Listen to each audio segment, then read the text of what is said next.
Hi friends, ఎలా ఉన్నారు? నేను బాగున్నాను. మీరందరూ బాగుండాలని కోరుకుంటున్నాను. ఫ్రెండ్స్, ఇప్పుడు మనం మరొక కొత్త కథలోకి వెళ్దాం. కథ పేరు నిశాంత. ఫ్రెండ్స్, మీకు నా కథలు నచ్చినట్లయితే ప్లీజ్ సబ్స్క్రైబ్ చేయండి, షేర్ చేయండి, లైక్ చేయండి. ఇప్పుడు కథలోకి వెళ్దాం. చదువుతున్నది శోభారెడ్డి. గ్లాస్ డోర్ తెరుచుకుని పృథ్వీ ఆ గదిలోకి వచ్చాడు. అతను లోపలికి రాగానే వెనక తలుపులు మూసుకున్నాయి. అతను ధరించిన లేత గోధుమ రంగు సూటు, ఎడమ చేతికి ఉన్న వాచి, వజ్రపు టుంగరం, కుడి ముంజేతికి ఉన్న గొలుసు, ఆ చేతితో పట్టుకున్న బ్రీఫ్ కేస్ అతని ఆర్థిక ఉన్నత స్థితిని తెలియజేస్తున్నాయి. అతని నడకలో హుందాతనం, చురుకైన కళ్ళల్లో తెలివి. ఈ ప్రపంచ పుస్తకంలో మనుషుల్ని గురించి క్షుణ్ణంగా చదివి వారి చిత్ర విచిత్ర స్వభావాన్ని పూర్తిగా ఆకలింపు చేసుకుని ఎవరితో ఎలా ఢీకొనాలో ఆ నేర్పరితనంలో ఆరితేరిన అనుభవం గలవాడిలా వారందరిలో తనకు ప్రత్యేక వ్యక్తిని అని, తనని గురించి కూడా తనకే మిగతా అందరికంటే బాగా తెలిసినవాడిలా ఉన్నాడు.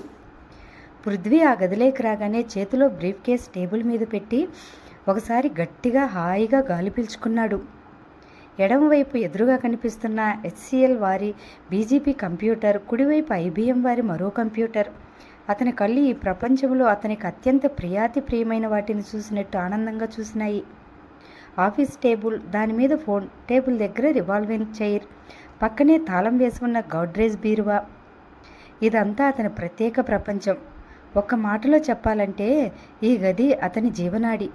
ఈ గదిలోకి అడుగు పెట్టగానే బయట ప్రపంచం గురించిన ఆలోచనలు మూసిన ఆ తలుపుల వెనకనే ఆగిపోతాయి.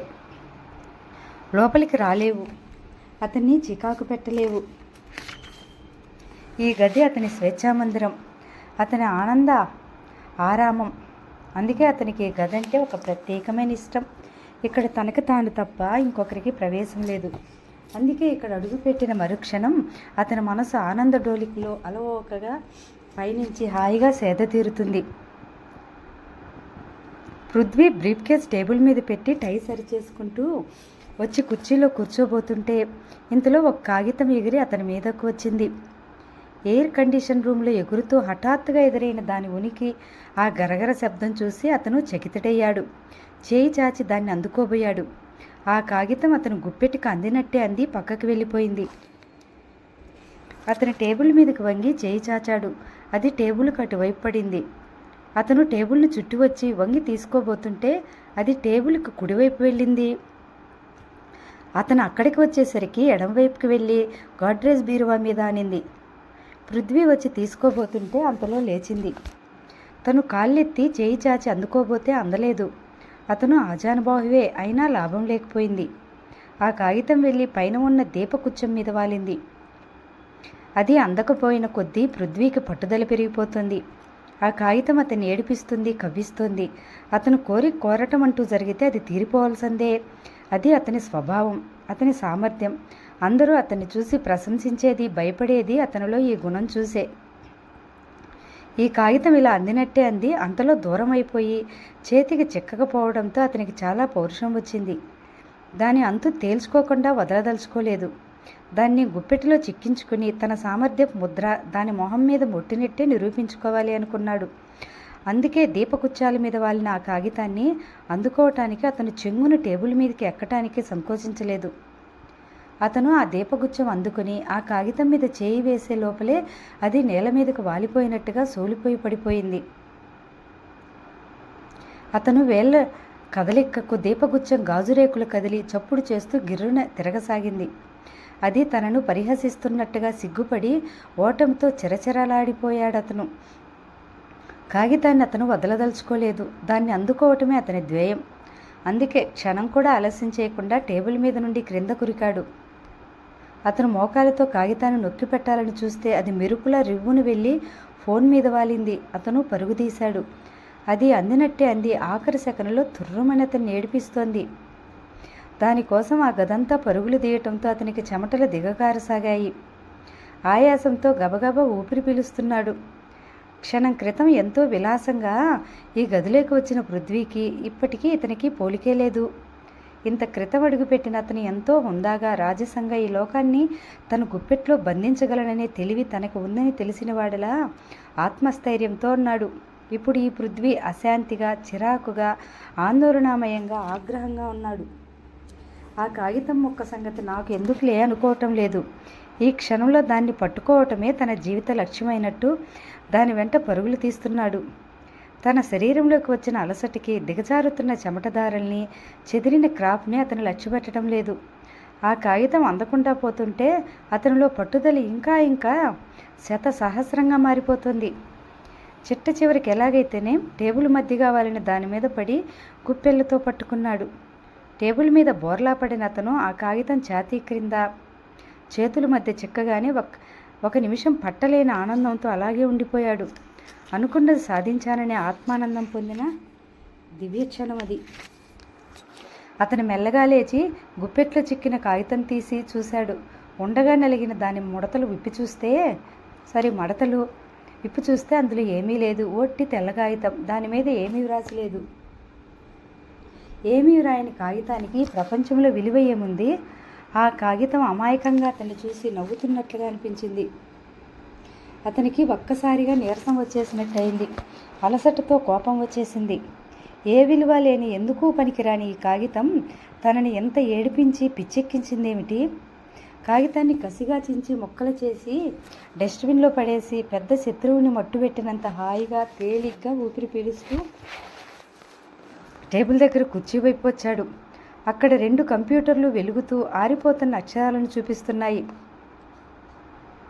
బీజీబీ కంప్యూటర్ చూపిస్తోంది, నిశాంత లైక్స్ యూ. నిశాంత నిన్ను ఇష్టపడుతోంది. ఐబిఎం కంప్యూటర్ చూపిస్తోంది, Nishanta does not like you. Nishanta నిన్ను ఇష్టపడడం లేదు. అతను వెర్రివాడిలా అయోమయంగా ఆ 2 కంప్యూటర్లను, అవి ఇస్తున్న విభిన్న సందేశాలను మార్చి మార్చి చూస్తున్నాడు. అతని దృష్టి నిశాంతని నిన్ను ఇష్టపడటం లేదు మీద క్షణంసేపు తదేకంగా నిలిచింది. నో! అతను అరుస్తూ ఆ కంప్యూటర్ను ఆఫ్ చేయాలని చూశాడు. కానీ సాధ్యం కాలేదు. అది వెలుగుతూ ఆరిపోతూ ఆ అక్షరాల సందేశాన్ని చూపిస్తూనే ఉంది. అతనిలో ఆవేశం కట్టలు తెంచుకుంది. ఈ కంప్యూటర్ తన మాట మన్నించటం లేదు. తిరగబడుతోంది. స్వతంత్రం ప్రకటిస్తోంది. తన అభిప్రాయం స్పష్టంగా, నిర్మోహమాటంగా తెలియజేస్తుంది. దాన్ని ఆపు చేయటం అతని వల్ల కావటం లేదు. అంతవరకు స్వామి భక్తి పరాయణుడిగా ఉండే సేవకుడు ఒక్కసారి ఆత్మచైతన్యంతో తిరస్కారంగా చూస్తే యజమాని పడే వేదన, కంగారు లాంటిది పృథ్వీ మనసులో చోటు చేసుకున్నాయి. అక్కడన్న కుర్చీ ఎత్తి ఆ కంప్యూటర్ కేసి బలంగా కొట్టాడు.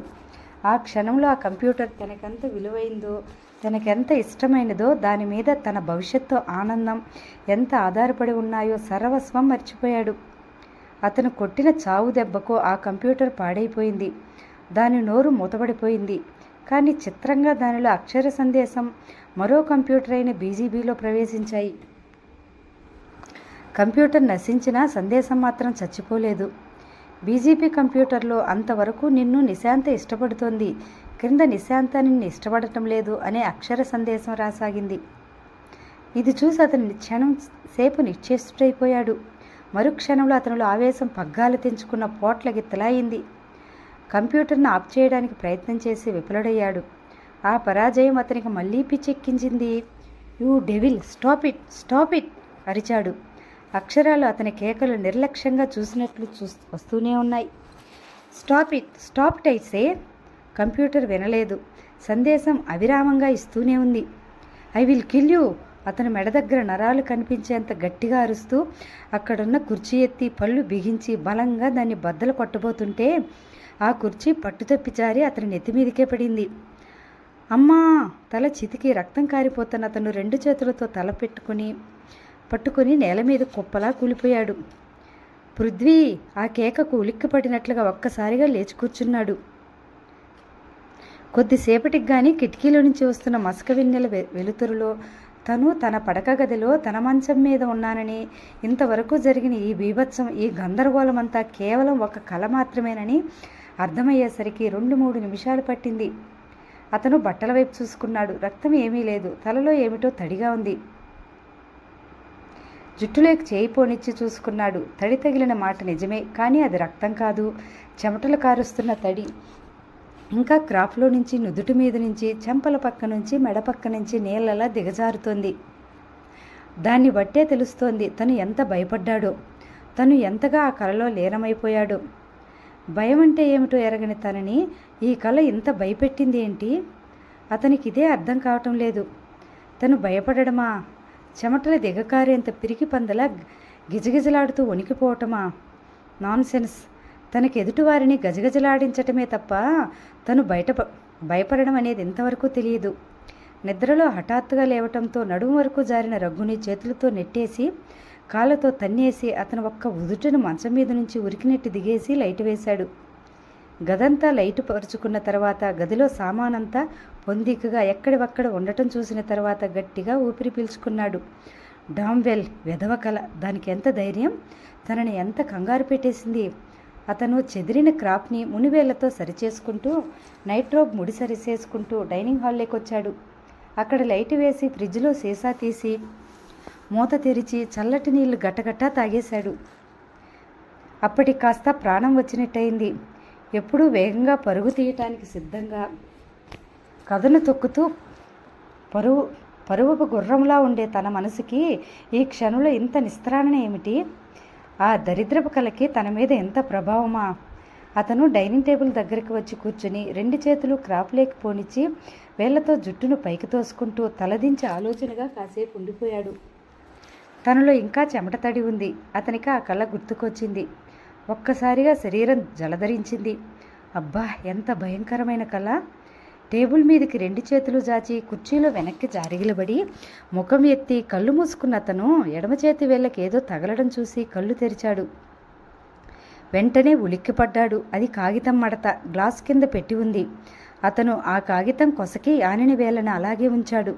అదేం కదలలేదు. గ్లాసు కింద నుంచి జరిగి మాయం అవనూ లేదు, ఎగరలేదు, ఏడిపించలేదు. అమాయకంగా అతని వైపు చూస్తుంది. అతను మెల్లగా గ్లాసు జరిపి కాగితం చేతిలోకి తీసుకున్నాడు. దాని మడతలు విప్పుతుంటే మనసులో సస్పెన్స్. ఈ కాగితం కూడా ఒట్టి తెల్లగాగితం కాదు కదా? తనకి బాగా మెలకువ వచ్చిందా? ఇంకా కళ్ళలోనే తిరుగాడుతున్నాడా? అతని వేళ్ల కొసలతో కాగితం మడతలు విప్పాడు. దమయంతి పిన్ని వ్రాసిన చీటీ అది.